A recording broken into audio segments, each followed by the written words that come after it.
Le projet d'Ecopark est né en 1993. Il y avait 3 maires ruraux qui se rendaient compte qu'ils ne pouvaient plus s'occuper de zones artisanales. Il y avait pas mal de zones artisanales tout à fait banales dans chacune des communes. Et l'idée de ces maires, dont je faisais partie, c'était de trouver un site qui est l'image de la Sologne pour implanter des créations d'entreprises. Voilà comment est née l'idée d'Ecopark à l'origine et le site de Villemauran qui a été trouvé dans les mois qui ont suivi. Au niveau de l'historique, au début, c'était un syndicat intercommunal avec 3 communes qui a très rapidement évolué à 4, 5, 6 communes. Et ensuite, c'est devenu la propriété de la communauté de communes de la Sologne des Étangs qui est composée aujourd'hui de 11 communes. C'est un site qui est complètement à l'image de la Sologne, boisé. Nous avons, avec un château magnifique, à partir de ce château, nous avons eu l'idée d'en faire une pépinière d'entreprise où les créateurs d'entreprises pouvaient commencer avec un bureau, voire 2 bureaux, avec une assistance au niveau des services, au niveau de l'administration. Ensuite, sur les bâtiments périphériques, nous en avons rénové progressivement pour faire des ateliers, des bureaux relais. Et enfin, sur le périmètre un peu plus large, ça permettait à ceux qui réussissaient d'avoir un accès à la propriété, d'acheter un terrain et de construire leur propre bâtiment. Ce qui fait que ça permettait de proposer un concept total en partant de 4 fois rien. Ensuite, évoluer vers des bureaux relais ou un atelier relais et ensuite voler de ses propres ailes en achetant un terrain et en construisant le bâtiment qui correspondait aux besoins de l'entreprise.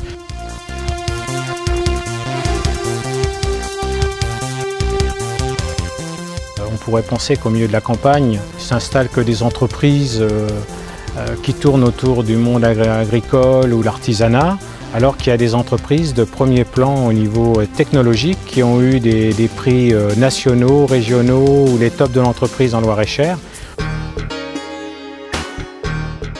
La société a été créée en février 2000. À l'époque, nous avions donc visité plusieurs sites pour nous installer et nous avons eu la chance de découvrir le site d'Ecopark. Et personnellement, j'en suis tombée amoureuse dès que j'ai vu effectivement l'environnement et le cadre dans lequel on était effectivement amené à travailler par la suite. À l'époque, quand on a créé la société, comme toute société qui s'installe, on n'avait pas forcément beaucoup de moyens et le site d'Ecopark proposait effectivement des avantages, que ce soit dans les locations de bureaux, dans des photocopieurs communs, etc. Ce qui permettait de pouvoir limiter, je dirais, les frais. Indépendamment de ça, le site étant situé sur une zone de revitalisation rurale, il est vrai qu'également il y avait des avantages fiscaux et sociaux qui étaient extrêmement intéressants. Donc nous avions effectivement, comme je le disais, démarré dans le château d'Ecopark avec un premier bureau, un deuxième bureau et puis une cave et 2 caves.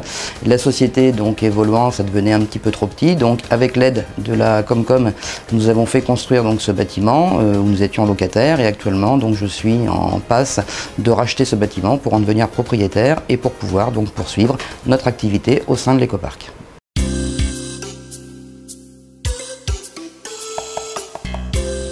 Je m'appelle Serge Batcam, je suis le gérant de la société PAC 3.0, bureau d'ingénierie et de calcul dédié à l'innovation et la performance dans le domaine du packaging et des biens de consommation. Je suis installé à Ecopark depuis 15 mois. Notre métier consiste à concevoir, tester et optimiser les nouveaux concepts d'emballage de façon à s'assurer qu'ils respectent bien les exigences fonctionnelles, techniques, environnementales et bien sûr économiques de nos clients, et ceci sans réaliser de maquettes réelles, ce qui est tout l'intérêt de nos technologies virtuelles. Je suis venu à Ecopark pour 3 raisons principales. La première, c'est le cadre général de ce site, très beau, très paisible, parfaitement adapté à mon activité. La seconde, et la plus importante pour moi, c'est la qualité d'accueil et le professionnalisme des dirigeants d'Ecopark et des élus de la communauté de communes qui ont tout de suite eu une écoute très généreuse de mon projet et qui m'ont véritablement accompagné pour réussir mon installation dans ces locaux et finalement sur ce site. Et enfin, la dernière raison, ce sont les avantages non négligeables du site d'Ecopark, en particulier le dispositif ZRR, zone de revitalisation rurale. À terme, mon projet, c'est de déployer massivement les technologies numériques dans le domaine des emballages, de façon à maximiser les bénéfices et aller le plus loin possible en termes d'innovation, de performance environnementale et technique des emballages.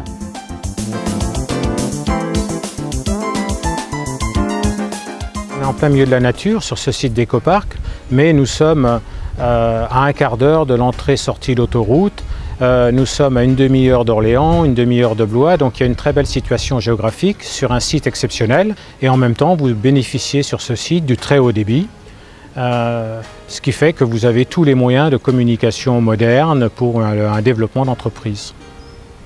Ce qui démontre l'attrait de ce site, c'est le résultat aujourd'hui. Il y a plus de 20 entreprises installées avec environ 200 emplois. Donc pour un milieu rural, un petit canton géographique, c'est quand même un résultat extrêmement honorable. La nouvelle équipe qui gère ce site a fait l'acquisition d'une vingtaine d'hectares et il y a la possibilité d'implanter de nombreuses entreprises sur ce site, aussi bien dans le premier périmètre autour du château que sur un périmètre un peu plus éloigné pour des entreprises de plus grande importance.